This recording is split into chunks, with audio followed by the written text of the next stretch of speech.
ದಿನಕರ ದೇಸಾಯಿಯವರ ಅನುಭವದ ವ್ಯಾಪ್ತಿ ಬಹಳ ವಿಸ್ತಾರವಾದದ್ದು. ಬೇರೆ ಬೇರೆ ಕ್ಷೇತ್ರಗಳಲ್ಲಿ ದುಡಿಯೋ ಮೂಲಕ, ತಮ್ಮನ್ನು ತೊಡಗಿಸಿಕೊಳ್ಳುವ ಮೂಲಕ ಅವರು ತಮ್ಮ ಅನುಭವದ ಕ್ಷಿತಿಜವನ್ನು ವಿಸ್ತರಿಸಿಕೊಂಡಿದ್ದಾರೆ. ಹಾಗೆ ಸರ್ಕಾರಿ ವರ್ಷ ಅನ್ನುವಂಥದ್ದು ಅವರ ಒಂದು ಚುಟುಕ.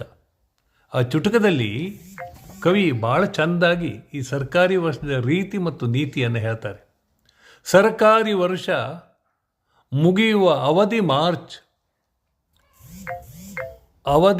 ಮಾರ್ಚು, ಅವಧಿಯೊಳಗೆ ಮುಗಿಸಿ ಬಿಡಬೇಕು ಖರ್ಚಾಗದಿದ್ದರೂ ಹಾಕಿಬಿಡಿ ವೆಚ್ಚ, ಸರಕಾರ ನಿಮಗೆ ಅನ್ನುವುದಿಲ್ಲ ಹುಚ್ಚ.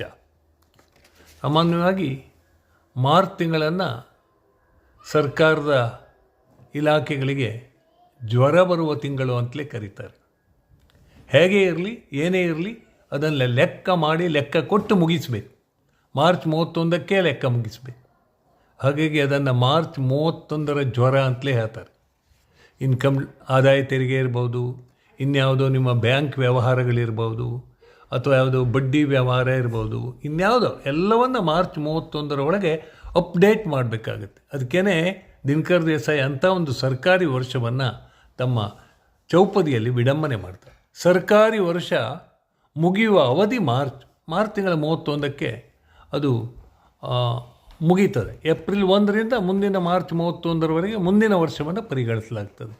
ಅವಧಿಯೊಳಗೆ ಮುಗಿಸಿ ಬಿಡಬೇಕು ಖರ್ಚು. ಆ ಅವಧಿಯೊಳಗೆ ಖರ್ಚು ಹಾಕಬೇಕು. ಹಣ ಹೆಚ್ಚು ಮಿಕ್ಕುಳಿದಿದೆಯೋ ಇಲ್ವೋ, ಅಥವಾ ಅದು ಕಡ ತರಬೇಕಾಗಿದೆಯೋ ಅಥವಾ ಕೊಡಬೇಕಾಗಿದೆ, ಅದನ್ನು ಲೆಕ್ಕ ಮಾಡಬೇಡಿ. ಅಂತೂ ಲೆಕ್ಕ ಮುಗೀತು ಅಂತ ಖರ್ಚು ಹಾಕಿಬಿಡಿ. ಖರ್ಚಾಗದಿದ್ದರೂ ಹಾಕಿಬಿಡಿ ವೆಚ್ಚ. ಒಂದು ವೇಳೆ ಖರ್ಚಾಗದೆ ಅದು ಸ್ಟಾಕ್ ಉಳ್ಕೊಂಡಿರ್ಬೋದು ಅಥವಾ ಕೈಯಲ್ಲಿರ್ಬೋದು, ಆದರೆ ಅದನ್ನು ವೆಚ್ಚವಾಗಿದೆ ಅಂತಲೇ ನೀವು ಲೆಕ್ಕ ತೋರಿಸ್ಬೇಕು.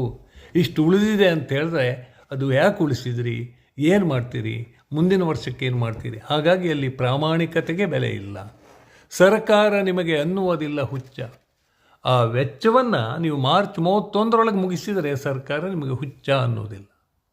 ಹಾಗಾಗಿ ಈ ಹಣವನ್ನು ಖರ್ಚು ಮಾಡಲಿಕ್ಕೆ ಎಲ್ಲರಿಗೂ ಗೊತ್ತು. ಆದರೆ ಹೇಗೆ ಖರ್ಚು ಮಾಡಬೇಕು, ಯಾವ್ಯಾವ ಹೆಡ್ನಲ್ಲಿ ಯಾವ್ಯಾವ ಅಕೌಂಟ್ ಹಾಕಬೇಕು, ಅದಕ್ಕೆ ಏನು ಖಾತೆಯನ್ನು ತೋರಿಸ್ಬೇಕು, ಅದಕ್ಕೆ ಯಾವ್ಯಾವ ವೋಚರ್ಗಳನ್ನು ಇಡಬೇಕು, ಎಷ್ಟು ಕಾಗದ ಪತ್ರಗಳನ್ನು ಅದಕ್ಕಾಗಿ ಕೂಡಿಡಬೇಕು, ಆಡಿಟ್ನವರು ಬಂದಾಗ, ಲೆಕ್ಕಪತ್ರ ತಪಾಸಣೆಗೆ ಬಂದಾಗ ಅದನ್ನು ಹೇಗೆ ತೋರಿಸ್ಬೇಕು ಅಂತ. ಆದರೆ ಲೆಕ್ಕ ಮಾತ್ರ ಸರಿ ಇರಬೇಕು. ಇಷ್ಟು ಅಂದಾಜಿತ್ತು, ಇಷ್ಟು ವೆಚ್ಚ ಆಗಿದೆ, ಅಲ್ಲಿಗಲ್ಲಿಗೆ ಸರಿಯಾಗಿದೆ ಅಂತ ತೋರಿಸ್ಬೇಕು. ನಿಮ್ಗೆ ಯಾರೂ ಹುಚ್ಚ ಅನ್ನೋದು. ಇದು ದಿನಕರ ದೇಸಾಯಿ ಅವರ ಚುಟುಕದ ರೀತಿ. ಆ ಮಹಾಮಹಿಮನೆ